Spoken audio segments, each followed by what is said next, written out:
एक बार की बात है, एक गांव में एक व्यापारी रहता था। उसकी एक बेटी थी। उसकी बेटी बड़ी हो चुकी थी। वह बेटी की शादी करने के लिए अच्छा परिवार ढूंढ रहा था और ढूंढते ढूंढते उसे एक अच्छा परिवार पास के गांव में मिला। उन्होंने शादी तय कर दी। कुछ ही दिनों में व्यापारी की बेटी की शादी हो गई। शादी होने के बाद उनकी बेटी ससुराल चली जाती है।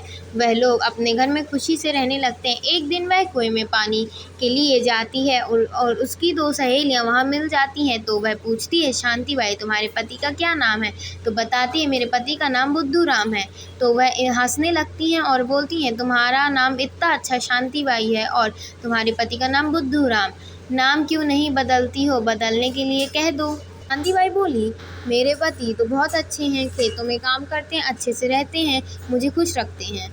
वह लोग बोली, तुम्हारे पति का नाम तो अच्छा नहीं है। शांति बाई घर आती है और सोचते रहती है। उसके पति जब शाम को खेतों से काम करके आते हैं तो शांति बाई उस दिन बिल्कुल शांत बैठी रहती है और अपने पति से कुछ नहीं कहती। फिर कुछ देर बाद पति ने पूछा, आज आप इतनी शांत क्यों बैठी हैं? तो शांति बाई बोलती है कि आप अपने नाम क्यों नहीं बदल लेते?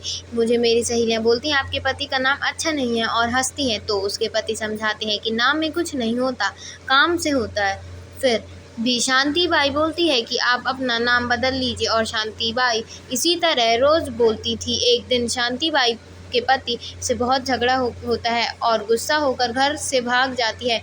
वह बहुत दूर चली जाती है। थोड़ी देर देखती है कि एक जगह बहुत भीड़ लगी है। तो वहाँ देखने जाती है कि वहाँ भीड़ क्यों लगी है। तभी वह देखती है कि एक सेठ है जो लोगों को अनाज दे रहा है। कुछ ही देर में वहाँ दो लोग आते हैं, झगड़ा करने लगते हैं। झगड़ा करते करते एक आदमी भाग जाता है, दूसरा आदमी उसका पीछा करने लगता है। तभी शांति बाई एक व्यक्ति से पूछती कि इनका नाम क्या है। तभी वह व्यक्ति बताता है कि आगे भाग रहे हैं उनका नाम सेठ चिल्ली है और जो पीछे हैं उनका नाम कोमल चंद है। और फिर पूछती है कि सेठ का क्या नाम है। तो वह बताते हैं कि इनका नाम मोटूमल है। और तभी शांति बाई वहीं बैठी रहती है, विचार करने लगती है। फिर शांति बाई सोचने लगती है कि सेठ का नाम तो मोटूमल है और उनको सब लोग जानते हैं और चाहते हैं और यह इतने बड़े आदमी हैं और इन दोनों झगड़ा करने वालों के बारे में विचार करने लगती है। वह सोचती है कि मन में जिसका नाम कोमल चंद है और वह सेठ चिल्ली के पीछे किया है।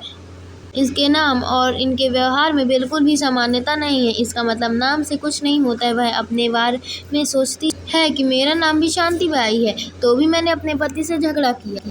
तो फिर उन्हें समझ आ जाता है कि नाम से कुछ नहीं होता। सुबह से शाम तक वहीं बैठे बैठे विचार करती हैं, पति के सामने मैं कैसे जाऊं?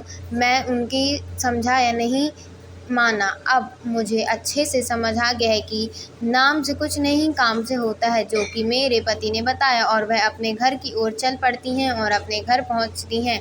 जब उनके पति खेत से आते हैं तो वह अपने पति के पैरों पर गिर जाती हैं और उनसे माफ़ी मांगने लगती हैं और रोने लगती हैं कि उनके पति उठाते हैं अपनी पत्नी को और वह बोलते हैं कि आप रो मत, मैंने माफ़ कर दिया। इस कहानी से शिक्षा मिलती है कि किसी के कहने पर हमें नहीं आना चाहिए, पहले सोचना समझना चाहिए और किसी का नाम मायने नहीं रखता। इंसान नाम से नहीं, अपने काम और अच्छे आचरण से बड़ा होता है।